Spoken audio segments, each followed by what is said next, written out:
que la pregunta es esta. Y acá no, que es otra cosa. Claro, y supera.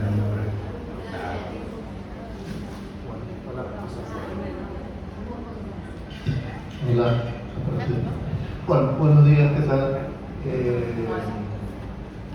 Comento que soy el más nuevito del cártel, por las dudas. Entré no sé cuándo, desde el último cielo abierto a hoy. Y creo que venimos a anunciar lo que más o menos se sabe, que es el cierre del cártel. Por mi cuenta, soy el que se retira, siento que por eso se cierra el cártel. Tuve una serie de problemas y aparte siento que no me causó realmente como para ponerme a trabajar. No me motivó sinceramente. La temática quizás.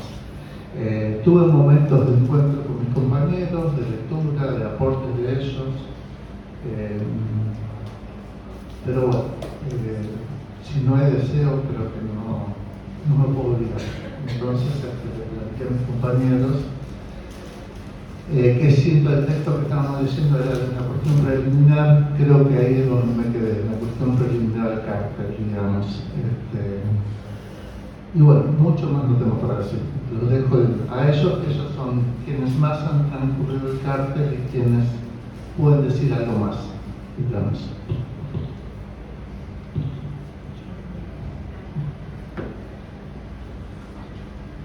Bueno, Osvaldo un poco comentó los avatares del cártel y de los cartelizantes. Hemos comenzado el cártel muy tardíamente en el año. En el momento en que comenzamos, una de las integrantes al poco tiempo, por factores, cuestiones personales, tiene que dejar el cártel. Ingresa Osvaldo como interesado, proseguimos en el trabajo del cártel, pero bueno, también por avatares personales y por lo que transmitió en cuanto a lo que no causa su deseo en relación al dispositivo. Llegamos a este punto. De todos modos, yo quiero decir algunas palabras sobre el trabajo que vinimos realizando de lectura en un texto muy, en sus comienzos muy denso, y que nos llevó a hacer una lectura de la letra que hizo que nos detuviéramos quizás demasiado en qué quería decir Lacan con esto. Por eso creo que también Osvaldo menciona lo preliminar, ¿no? Como lo preliminar ahí, hacer de alguna manera en ella algo que, también mencionó Elvio. El encuentro con la psicosis me generó el deseo de lectura a la letra, un deseo por indagar sobre la complejidad de la estructura y por la relación del sujeto con el objeto. Acá también aparece en esto, en la pregunta de la relación del sujeto con el objeto, algo que solo en el último encuentro, a mí por una inquietud, nos pusimos a intercambiar. En el psicótico se encuentra el saber. No tiene que suponérselo a ningún otro. En palabras de Lacan, el psicótico lleva el objeto A en el bolsillo, es el psicótico el sujeto de goce. Algo que me aportó, que me ayudó Elvio en su momento y que me hizo pensar. Lacan advertía no retroceder ante la psicosis.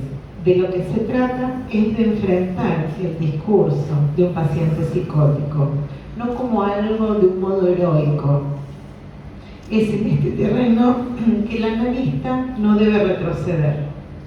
Se trata de plantear los interrogantes acerca de las cuales son las posibilidades de avanzar en lo atinente al tratamiento de la psicosis.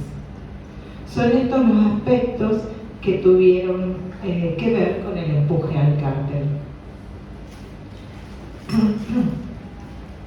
La intención de ir hacia el encuentro a la letra de Freud a Lacan motivó el comienzo propuesto de una cuestión preliminar a todo tratamiento posible de la psicosis.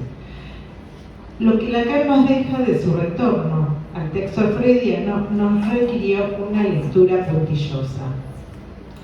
En el primer apartado, hacia Freud, Lacan hace una referencia a la escolástica, manteniendo una posición crítica frente a las teorías psiquiátricas y filosóficas en su abordaje de la percepción y del fenómeno alucinatorio.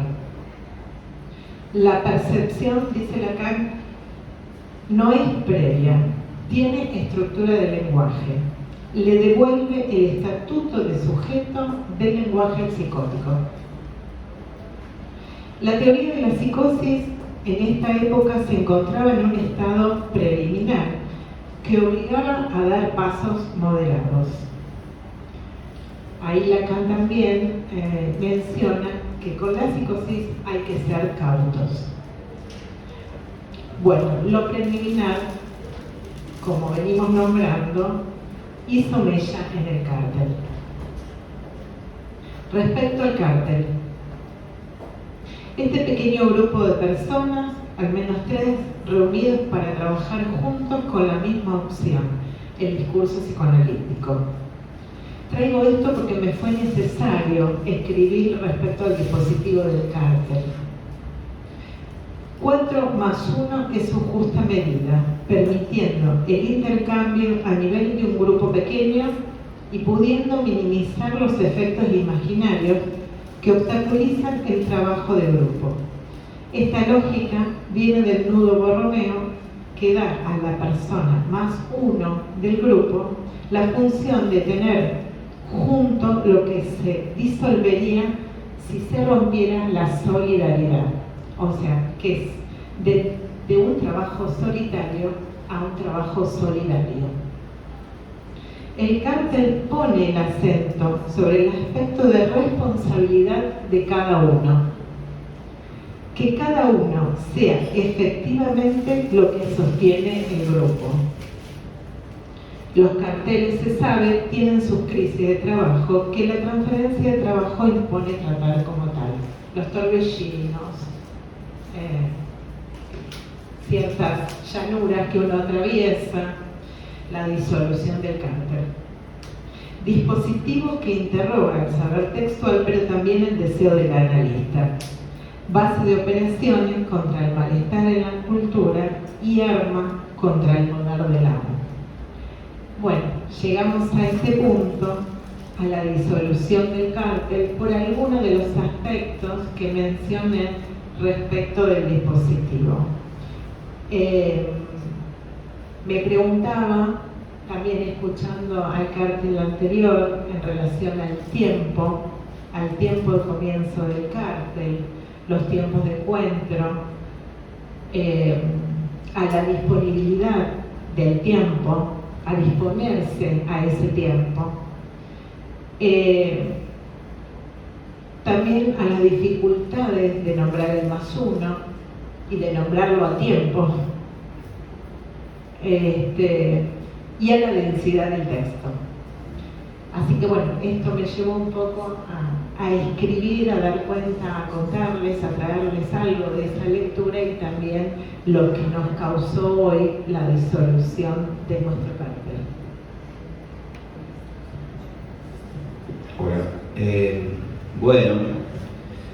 Sí, yo también, quería comentar un poco sobre la situación.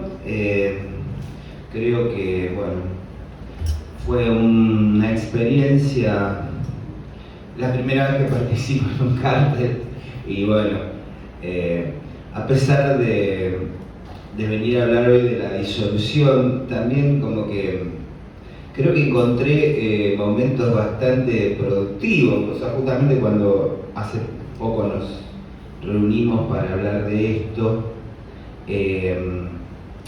hacíamos balance, donde se presentaron muchas adversidades, muchas dificultades, pero bueno, también repasando eso, pudimos ver que incluso en muchas de estas dificultades de las que hablábamos, también aparecieron cuestiones como muy positivas. Por ejemplo, en esto encontrábamos, por un lado, esta dificultad o esta trabazón, digamos, con el texto por la forma de la lectura, pero también encontramos que había sido algo como bastante provechoso, porque ninguno lo había atravesado antes de esa manera y como que generó muchos efectos, digamos, en la lectura. Y bueno, nos hizo hacer un montón de preguntas. Quizás el hecho de no haber buscado, no haber llegado a prosperar para buscar un +1, hizo que quedara en una modalidad cercana a la de un grupo de estudio, yo creo, donde, bueno, recorrimos exhaustivamente el texto y bueno, hicimos cada uno alguna articulación, pero faltó esa posibilidad de dar esa vuelta de un camino más individual, pero a la vez me pareció que, bueno, generó un montón de preguntas en cada encuentro, un montón de articulaciones que surgieron, de hecho, y que no fueron quizá continuadas en la producción, me parece a mí. No es que no surgieron,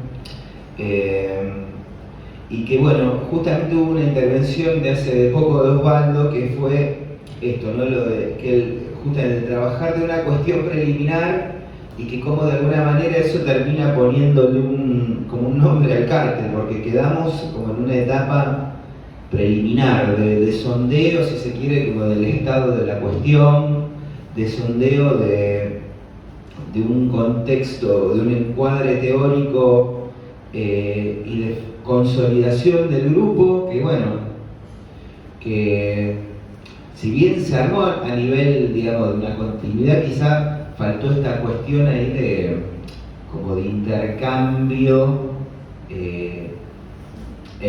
más a nivel productivo, digamos. De todas maneras, bueno, un buen grado, yo creo, de compromiso. Quizás faltó, bueno, esto, bueno, lo que Osvaldo plantea del deseo, que es una cuestión ahí que, bueno, cada uno se encuentra o no se encuentra, digamos, pero también hubo, bueno, ya el hecho de que esté acá, para decirlo, me parece algo sumamente ético de su parte, y bueno, todos estamos un poco por esa cuestión. A mí, del encuentro anterior que tuvimos en las jornadas a cielo abierto, me había interesado, por ejemplo, había comenzado como a hacer como un recorrido en relación a la música como una modalidad de intervención que yo la ligaba un poco o trataba como de encuadrarla en el texto, en cuanto al cuestionamiento que Lacan hace al comienzo de las filosofías y prácticas psiquiátricas tradicionales, y a lo que él va a desarrollar después sobre la constitución del campo de la realidad en el esquema R, como esto se trastoca en el esquema I.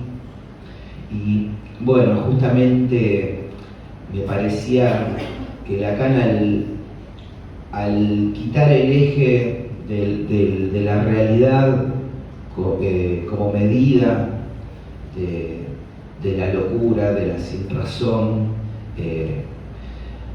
como al quitar el peso el peso del diagnóstico de este lugar exterior y ponerlo el acento en el sujeto y en la creación de una significación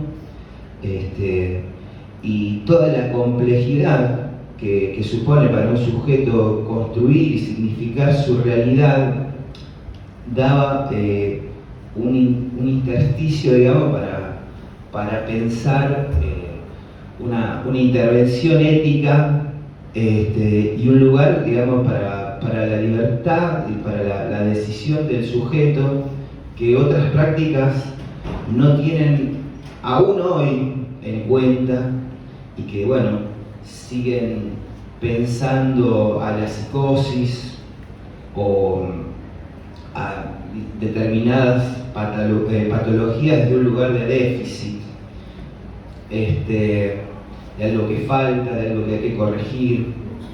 Y bueno, a mí me pareció como todo este recorrido que al principio nos llevó bastante sobre el percipiens y el perceptum, en la primera parte del texto como que me hizo pensar bastante eso y bueno, justamente había como empezado como a hacer un recorrido, bueno, les voy a leer un pedacito sobre, bueno, lo que yo pensaba sobre la música y su función quizás como para de intervención más que nada, bueno, yo trabajo con pacientes psicóticos en un dispositivo de talleres desde hace algunos años y he encontrado quizás a nivel personal en la música una respuesta, pero también a nivel de una práctica, y bueno, de alguna manera quería como conectarlo con esto que estuvimos recorriendo. Así que, bueno, mi propósito en las siguientes páginas será situar lo que considero que es el papel del arte, en particular de la música en el trabajo con pacientes con discapacidad, en particular en el plano de la psicosis, para pensar qué alternativa se puede ofrecer respecto de la lógica tradicional de este tipo de tratamientos, algunas vigentes incluso hasta el día de hoy, para repensar las oposiciones entre lo normal, lo patológico, la realidad, la alienación, el sano y el loco. El progreso de este tipo de perspectiva cientificista de las terapias ha ido privando al encuentro y al tratamiento de los pacientes de toda humanidad, fundamentalmente a partir de la psicofarmacología y varias orientaciones psicoterapéuticas que prometen una curación a partir de la absorción de pastillas o de la modificación de conductas. La afinidad de estas prácticas con los modelos de mercado vigentes llevó con el tiempo al triunfo del materialismo y el pragmatismo sobre las complejas concepciones de la filosofía, la psicología y el psicoanálisis, perdiendo en el camino toda la referencia al sujeto, a la verdad oculta de los síntomas, a la decisión y a la libertad. El mismo medicamento, el mismo tratamiento pueden ser aplicados a personas totalmente diferentes, con situaciones completamente diversas, mientras que los signos patológicos sean lo mismo. Este tipo de diagnóstico quita la mira de aquello que tiene que ver con la implicación del sujeto, de su historia singular y de su trama familiar en ese padecimiento. De esta manera, exime de su responsabilidad al sujeto. Solo se trata de una avería, de un desorden a acomodar, no con la palabra, sino con una simple pastilla o en todo caso con una reeducación. Esto puede repetirse en el pedido de las familias hacia una institución de que le curen a su hijo sin implicarse en modo alguno en cuanto a su participación en el desarrollo del mismo y en el proceso de tratamiento. Lacan cuestiona en su escrito de una cuestión preliminar a todo tratamiento posible de la psicosis, a la filosofía y a la psiquiatría clásicas respecto de la cuestión del diagnóstico y sobre todo en la concepción tradicional de la alucinación concebida como una percepción sin objeto, y la referencia a la noción de una realidad objetiva desde la cual se pide al alucinado que rinda cuentas. La alucinación, para esta lógica, se trata de una cuestión sensorial de la que se debe pedir explicaciones al paciente. Lacan considera que desde esta perspectiva perdemos de vista el papel de la función significante, es decir, las posibilidades singulares de representar, de significar los elementos sensoriales, y por consiguiente perdemos de vista el papel del sujeto que está completamente comprometido en la experiencia alucinatoria. Me interesa tomar al arte desde una perspectiva que no se sostiene en este concepto de realidad al modo de una entidad objetiva, sino en el concepto de ficción e incluso de imaginación. En la escritura, la pintura, la música, no trabajamos con el mundo de la realidad cientificista, racionalista, sino que trabajamos en todo caso con lo que Freud denominara la realidad psíquica, la realidad del deseo, la multiplicidad de sentidos y con la plasticidad del significante. Considero que el arte nos brinda la posibilidad de ofrecer al sujeto un lugar en el que no se sienta atrapado, objetivado por un diagnóstico que le impone un saber que el otro tiene de su ser y que lo reduce a una visión reduccionista que lo desposee de su libertad y su decisión. Sostengo que estas formas del arte, como la música, la escritura, el cine, el teatro, permiten de algún modo desarmar esta barrera separadora tan rígida entre el loco y el sano, la razón y la locura, y eso hace posible un encuentro con la singularidad, la creatividad que nos corre de ese lugar de saber del otro tan peligroso para estas personas, del que se defienden con uñas y dientes. El arte nos proporciona un terreno donde la locura no queda en el lugar del desecho, de lo que está roto, de lo que hay que reparar, de lo que está mal. Vemos en el escrito de una cuestión preliminar que en el esquema R Lacan nos muestra todo este aparato complejo que es condición del advenimiento del perceptum, es decir, del campo de la realidad, y que no dependen de esta, como establece la filosofía y psiquiatría tradicional por el cuestionada, sino al revés.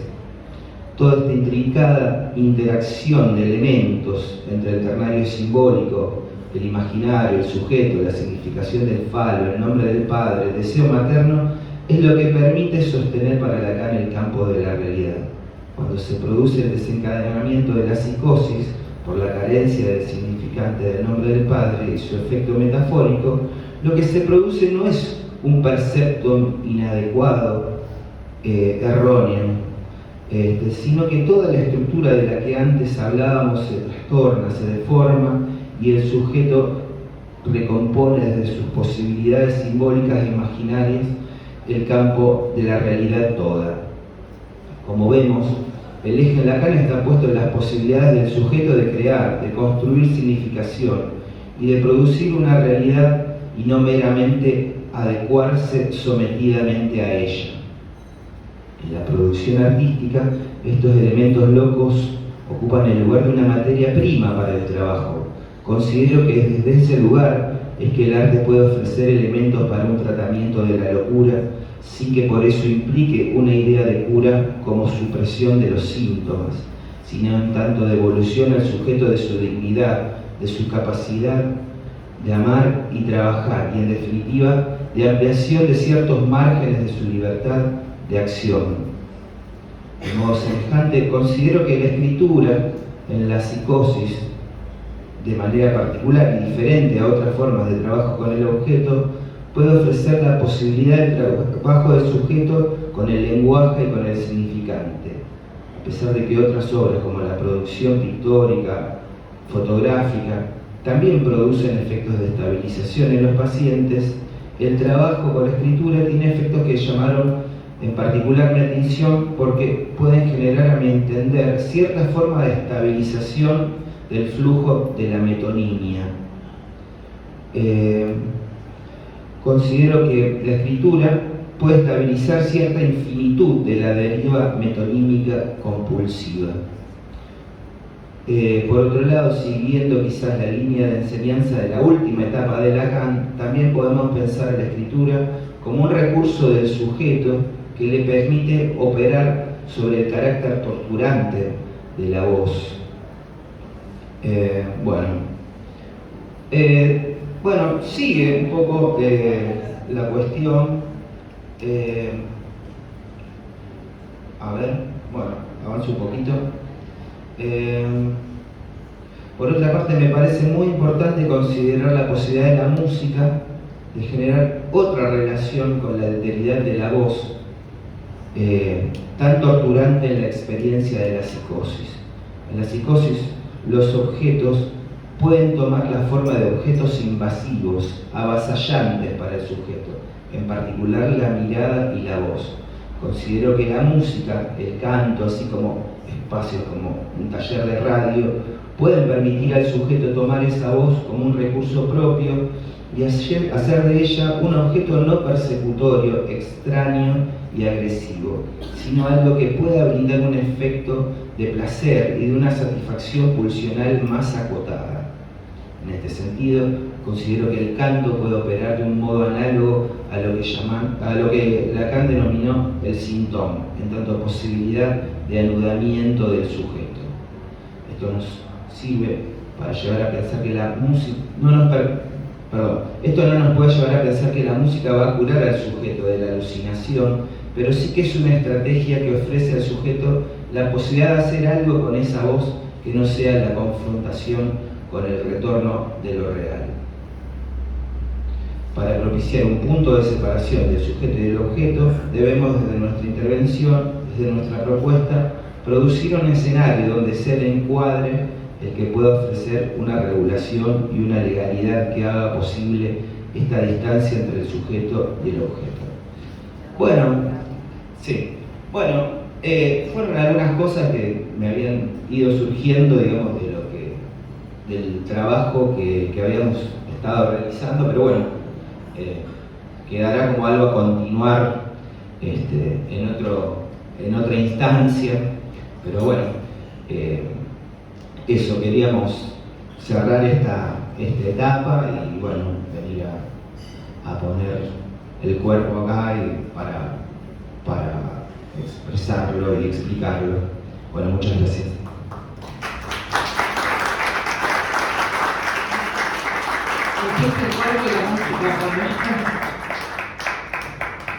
Bueno, antes de pasar las preguntas, quiero destacar la posición de este cártel que no se va sin decir adiós, ¿no? Que viene, da cuenta, muestra que hay una producción interesante y muestra también lo que es el cártel, ¿no? El cártel es para que cada uno haga su propio recorrido, como puede y hasta donde puede. Hoy se cierra este cártel, se hará el acta de disolución correspondiente, pero si alguien se encuentra causado como para integrarse de aquí en más, bueno, se puede hacer una refundación. Lo digo porque o saben de alguien que le pueda interesar, que ustedes le puedan transmitir. Bueno, el cártel se cierra hoy, con estos integrantes, pero si hay algún integrante que tenga ganas de constituirse, de venir a este cártel, queda abierto, ¿sí? Bueno, pasamos a las preguntas entonces.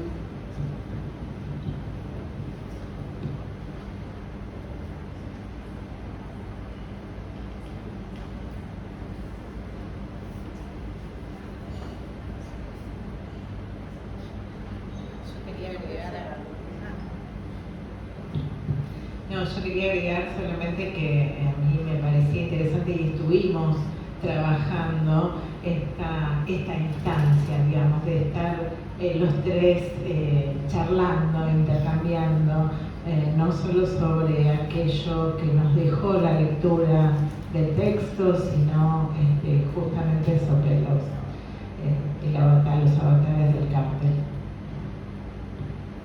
Que me parece que fue una instancia interesante.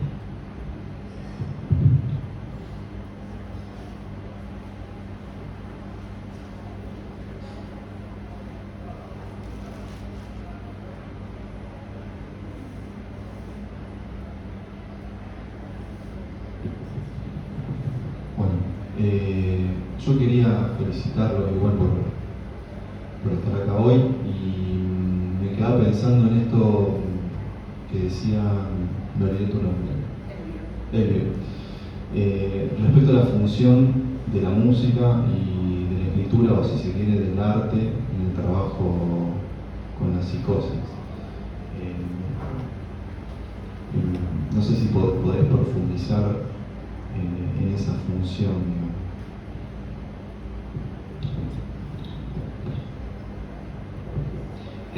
Sí, bueno, eran un poco ideas que iba a ir desarrollando a medida que avanzaba la investigación.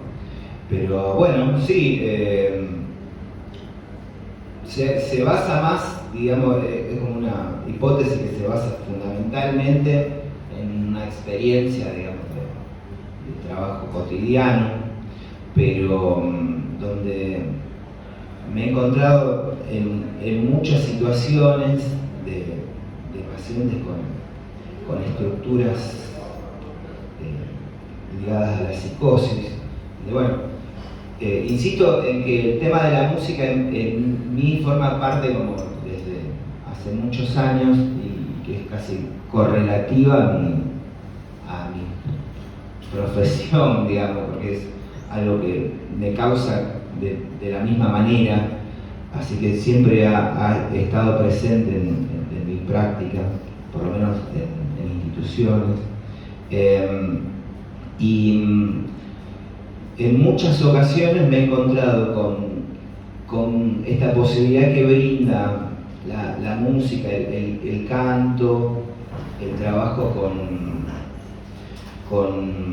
con el sonido, de poner una cierta distancia con esa experiencia torturante que tiene lo sonoro, la voz en pacientes que tienen que ver con la psicosis, con el autismo, donde esa voz ocupa como la totalidad de su realidad por momentos, y justamente esa voz que viene totalmente real, ¿no? Totalmente exterior, poder acotarla, recortarla y convertirla en un objeto con el cual jugar.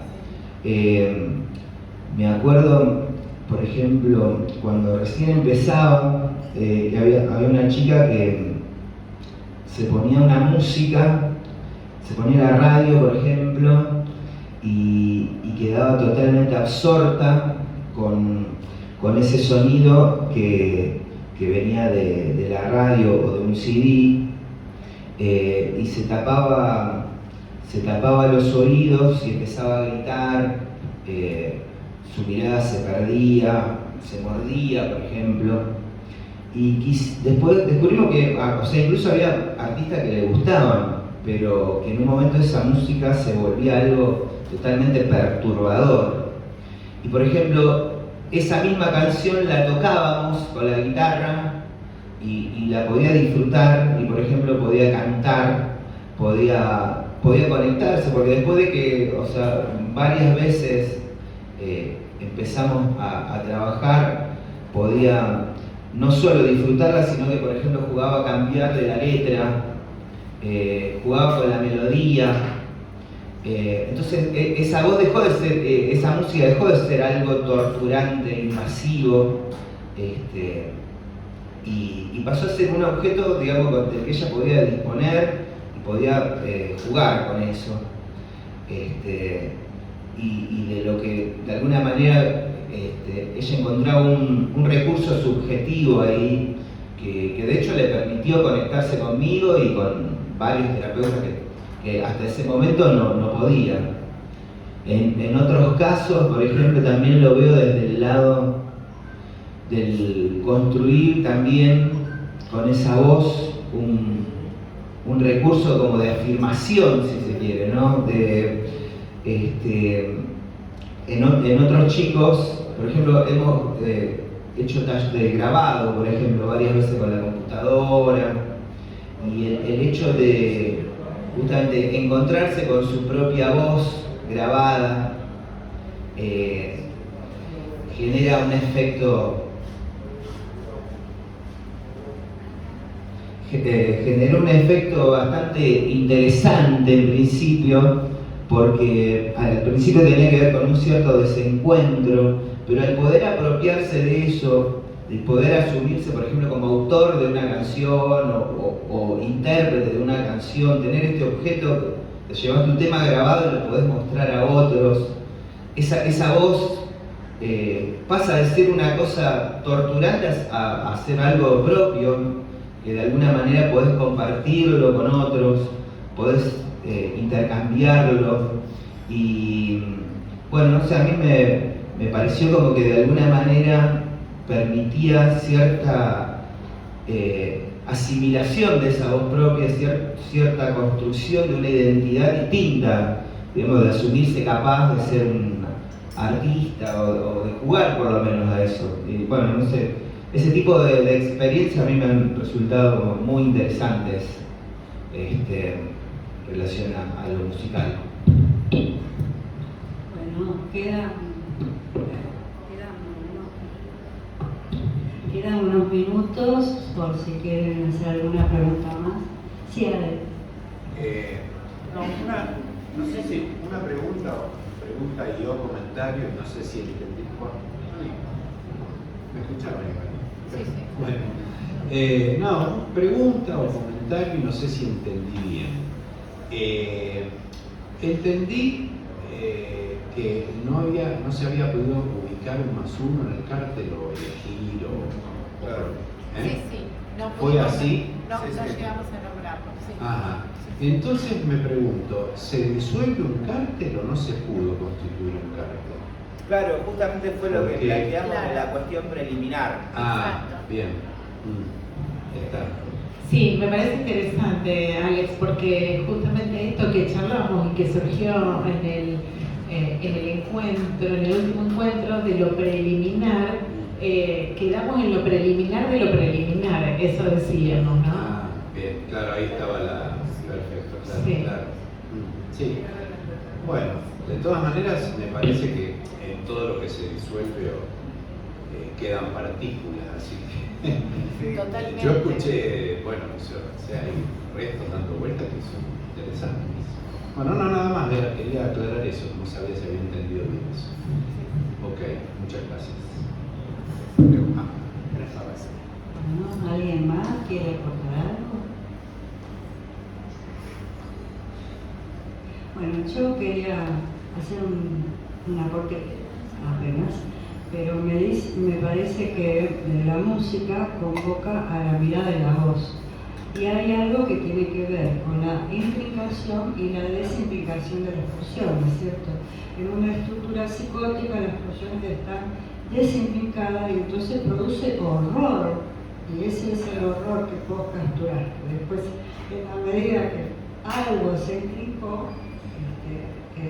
puedo soportar mejor. Y lo otro es lo especular también, ¿no? Esta cuestión de encontrarse con la música propia, con lo que pudo hacer en algún momento cuando les permitiste que escucharan, que hicieran algo con eso, ¿no? Que también en las estructuras psicóticas está en déficit. Bueno, eso nada más, y vamos a dar lugar al cine.